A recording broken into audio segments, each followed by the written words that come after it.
Oh my gosh, guys. Look who is alive. He has came back from the dead. Devin is back. Apparently, he got really sick, and then he had like finals, so the guy just decided to, vanish for like a month or whatever it was and not even contact his training partner, his coach. Anyways, though, no, it's good to have him back. Though I don't know what it is. It's so nice to have like a training partner, somebody always there to like spot you. And again, too, with like obviously you see I'm bad at filming when I don't have a training partner with me. So definitely expect a lot more videos now that Devin and I are back, kind of training regularly together.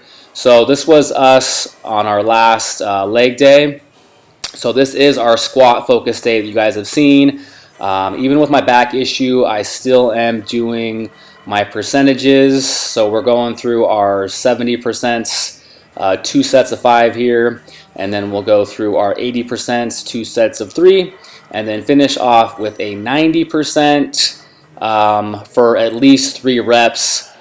And as you'll see, I titled this Squat Fails, which I think you guys, if some of you guys have followed my videos in the past, I made a video a while back about squat phobia. And I kind of had this big issue with like feeling like if I failed on a rep, it was going to be like the worst thing ever to have the bar like, squishy or whatever, like that feeling of like, of just squatting down and not being able to squat back up with the weight on your back. For some reason, always kind of like mess with my head. And so one thing I realized too was in the other rack that we were squatting in, I didn't feel comfortable like failing in that rack. So I'd always kind of like back off and like psych myself out of like certain reps. So we went and used this rack because it's obviously more of a cage. So, and we set the safety bars higher. So if we were to fail, it's just easy to let go of the bar and come out of the rep if you fail.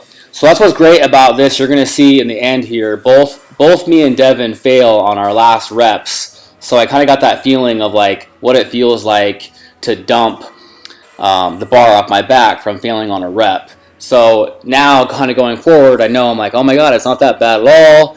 So it's going to help me kind of, I feel like, force myself to like squeeze out another rep or two when times before I mentally would psych myself out of doing extra reps because I'm like, oh no, I don't want to see. There's Devin doing his, and this is my last set with my 80% of this was 360 pounds, but you'll see here in my following set with 400 pounds, I do get 2 reps. I'm actually really surprised I failed on the third because the first 2 felt really solid. So not sure if I like let up or something, but like I said, this is 400 pounds.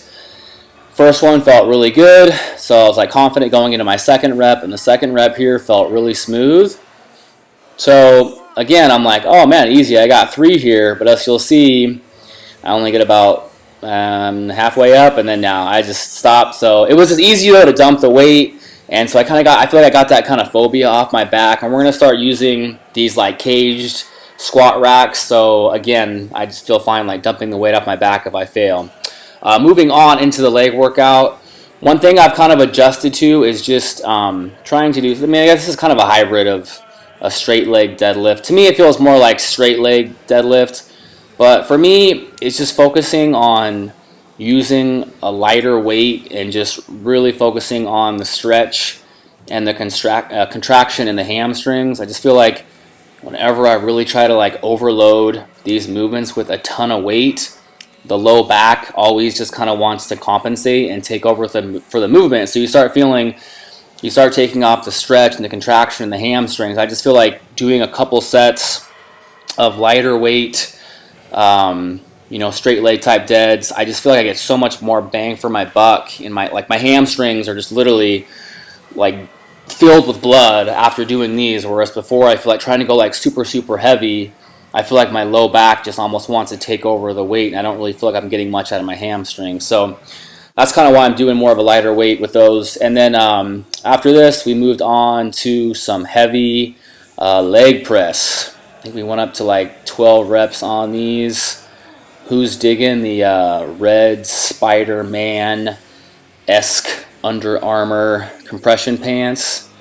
Freaking love those. Pretty good deal too. DickSportingGoods.com. Got them for like 40 bucks shipped. So if anybody's looking for a pair of compression pants, they're definitely not that expensive. And the best way to explain it is just like it keeps your leg joints warm. Everything just feels so compressed. So like it's no joke, guys. There's a reason why a lot of people are wearing them. It's just man, like on a leg workout, they feel so freaking good. So it's not just for the show. To me, I think of it more as like a performance factor. So this is the end of this video, guys. I got another one coming. Like I said, now that Devin is back, expect more videos. So all right, guys, take care.